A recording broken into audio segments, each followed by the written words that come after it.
सुप्रभात छात्रों। आज हम स्पर्श पुस्तक के काव्यखंड की कविता एक फूल की चाह, जो कि सियाराम शरण गुप्त जी द्वारा रची गई है, की व्याख्या करने जा रहे हैं। ये कविता छुआछूत की समस्या पर केंद्रित है तथा ये कविता हमें बताती है कि किस प्रकार समाज में फैली छुआछूत की भावना लोगों के मन में भेदभाव जगाती है और निर्धन वर्ग के प्रति अन्याय उत्पन्न करती है। किंतु इसकी व्याख्या करने से पहले हमें इसके प्रथम काव्यांश के कठिन शब्दों के अर्थ लिखने होंगे, जिनमें एक कठिन शब्द है उद्वेलित, अर्थात छलकता हुआ। अश्रु राशियाँ, आंसुओं की झड़ी। प्रचंड, तीव्र, क्षीण, कमज़ोर। मृतवत्सा, जिस माँ की संतान मर गई हो। रुदन, रोना। दुर्दांत, जिसे दबाना कठिन हो। नितांत, अत्यंत। कृश, कमज़ोर। रव, अर्थात शोर। आप सभी बच्चों को इन शब्दों के अर्थ अपनी पुस्तक पर लिखने होंगे। अब इसकी व्याख्या करते हैं। उद्वेलित कर अश्रु राशियाँ, हृदय चिताएं धधकाकर, महामारी प्रचंड हो फैल रही थी इधर उधर।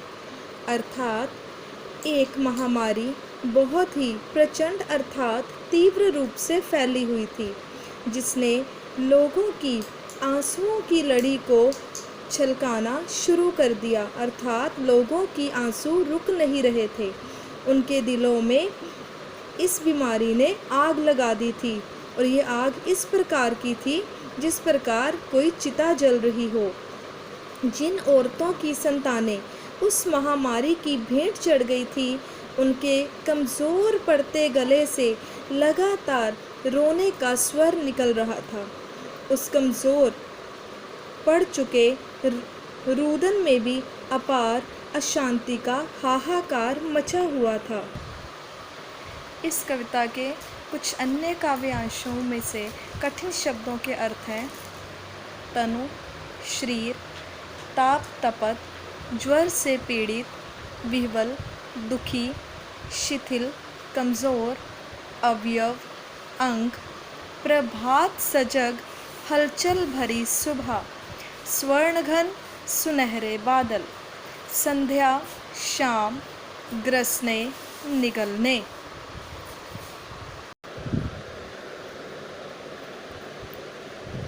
आगे कविता है। बहुत रोकता था सुखिया को, ना जा खेलने को बाहर। इस कविता का मुख्य पात्र अपनी बेटी सुखिया को बार बार बाहर जाने से रोकता था। नहीं खेलना रुकता उसका, नहीं ठहरती वह पल भर, लेकिन सुखिया उसकी एक ना मानती थी और खेलने के लिए बाहर चली जाती थी। मेरा हृदय कांप उठता था, बाहर गई निहार उसे, यही मनाता था कि बचा लूं किसी भांति इस बार उसे। निहार अर्थात देखना। जब भी वह अपनी बेटी को बाहर जाते हुए देखता था तो उसका हृदय कांप उठता था, अर्थात डर जाता था। वह यही सोचता था कि किसी तरह उसकी बेटी उस महामारी के प्रकोप से बच जाए। भीतर जो डर रहा छिपाए, हाय वही बाहर आया। एक दिवस सुखिया के तन को ताप तपत मैंने पाया। भाव ले वही हुआ जिसका डर था। एक दिन सुखिया का बदन बुखार से तपने लग गया। ज्वर में विह्वल हो बोली वह, क्या जानूं किस डर से डर। मुझको देवी के प्रसाद का एक फूल ही दो लाकर। उस बच्ची ने बुखार की पीड़ा में बोला कि उसे किसी भी बात का डर नहीं है, वह तो बस देवी माँ के प्रसाद का एक फूल चाहती है ताकि वह ठीक हो जाए। क्रमशः कंठ क्षीण हो आया, शिथिल हुए अवयव सारे।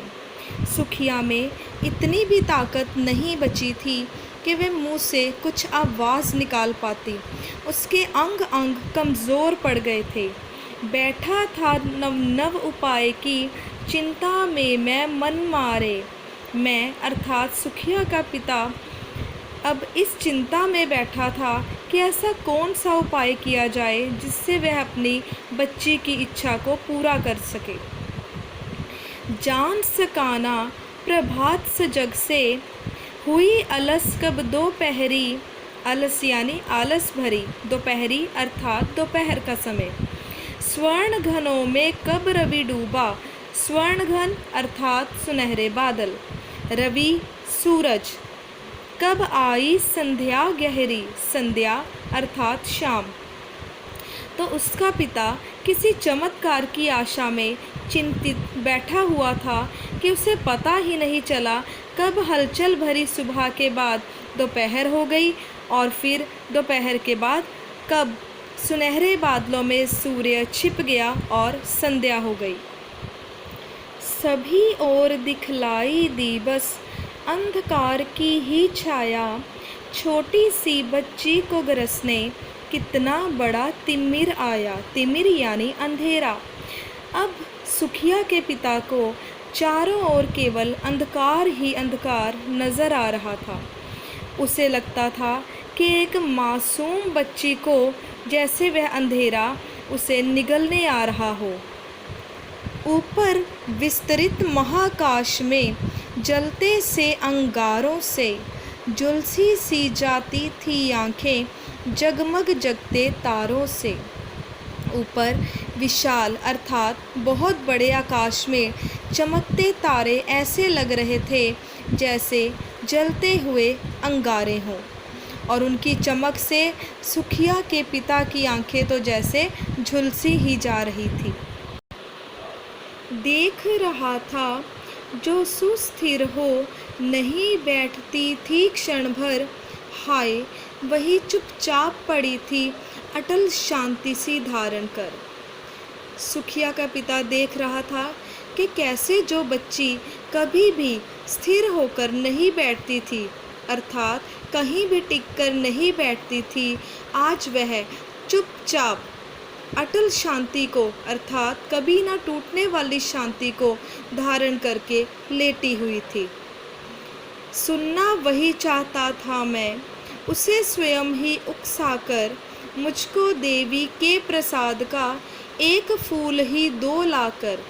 उसका पिता उसे स्वयं उकसाकर झकझोर कर पूछना चाह रहा था कि उसे देवी माँ के प्रसाद का फूल चाहिए, अर्थात वह उसके मुंह से सुनना चाहता था कि वह फिर से देवी माँ के फूल की मांग करे। ऊंचे शैल शिखर के ऊपर मंदिर था विस्तीर्ण विशाल, स्वर्ण कलश सरसिज विहसित थे, पाकर समुदित रवि कर जाल।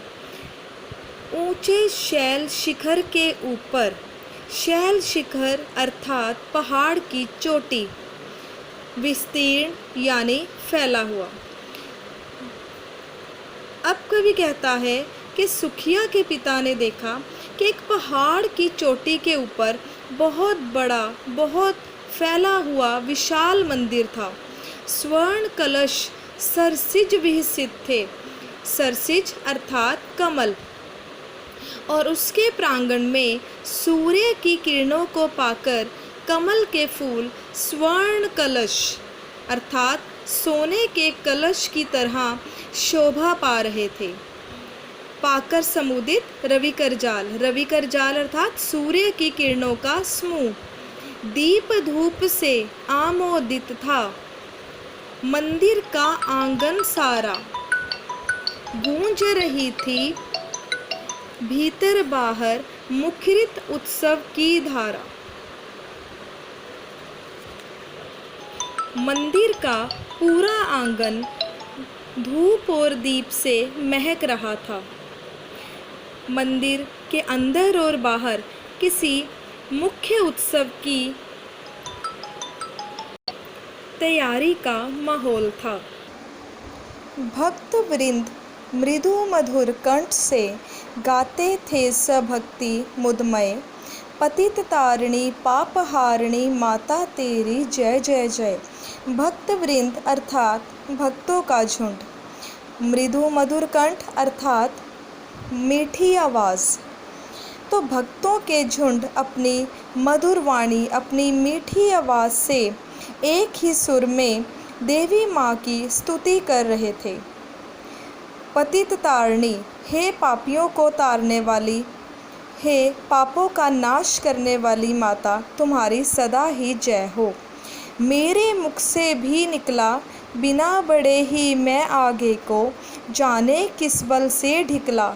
ढिकला यानी धकेला गया। तो सुखिया का पिता कहता है कि उसके मुंह से भी देवी माँ की स्तुति के शब्द निकल गए।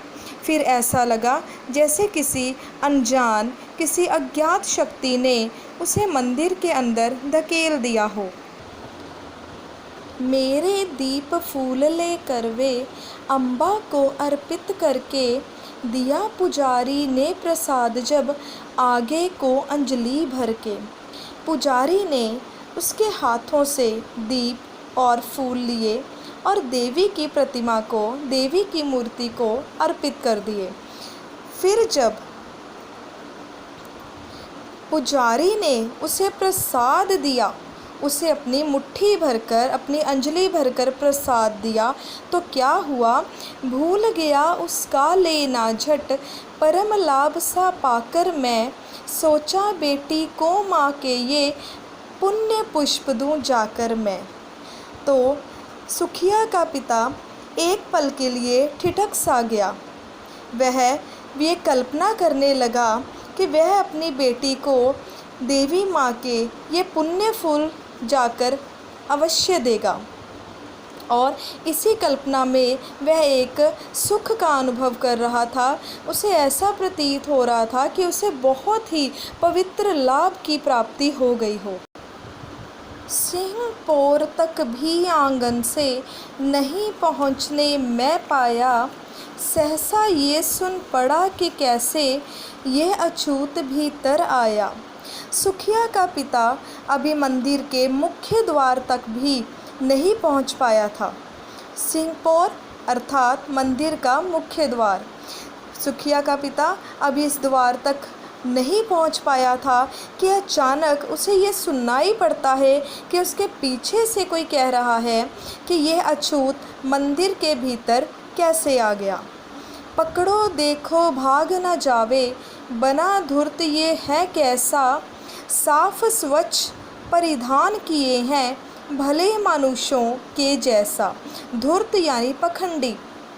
तो लोग कहते हैं कि इस अछूत को, इस पखंडी को पकड़ लेना चाहिए ताकि ये भाग ना जाए। और इसका पखंड देखो कि कैसे इसने अच्छे से साफ स्वच्छ वस्त्र पहने हैं, जिस प्रकार ये कोई भला मानुष हो, कोई भला मानव हो। पापी ने मंदिर में घुसकर किया अनर्थ बड़ा भारी, कलुषित कर दी है मंदिर की चिरकालिक शुचिता सारी। कलुषित अर्थात कलंकित, शुचिता अर्थात पवित्रता। किसी ने कहा कि उस पापी ने अर्थात सुखिया के पिता ने मंदिर में आकर बहुत भारी, बहुत बड़ा अनर्थ कर दिया है। उसने मंदिर की सारी पवित्रता को कलंकित कर दिया है, उसे अशुद्ध कर दिया है। क्या मेरा कलुष बड़ा है, देवी की गरिमा से भी, किसी बात में हूँ मैं आगे, माता की महिमा के भी। तो सुखिया का पिता कहता है कि ये कैसे हो सकता है कि मैंने माँ के मंदिर की सारी पवित्रता को नष्ट किया है, क्योंकि माता की महिमा के आगे उसकी कलुषता, उसकी कालिक अधिक भारी नहीं हो सकती। माँ के भक्त हुए तुम कैसे, करके यह विचार खोटा, माँ के सम्मुख ही माँ का तुम गौरव करते हो छोटा। सम्मुख यानी सामने। सुखिया के पिता ने आगे कहा कि यदि वे लोग उसकी अशुद्धता को माता की महिमा से भी ऊंचा मानते हैं तो वे माता को नीचा दिखा रहे हैं, क्योंकि उनका ये विचार बहुत ही खोटा अर्थात बहुत ही तुच्छ है। कुछ ना सुना भक्तों ने झट से मुझे घेर कर पकड़ लिया, मार मार कर मुक्के घूंसे धम से नीचे गिरा दिया। लेकिन उसकी बातों का किसी पर कोई असर नहीं हुआ। लोगों ने उसे घेर लिया और उस पर घूंसों और लातों की बरसात होने लगी। मेरे हाथों से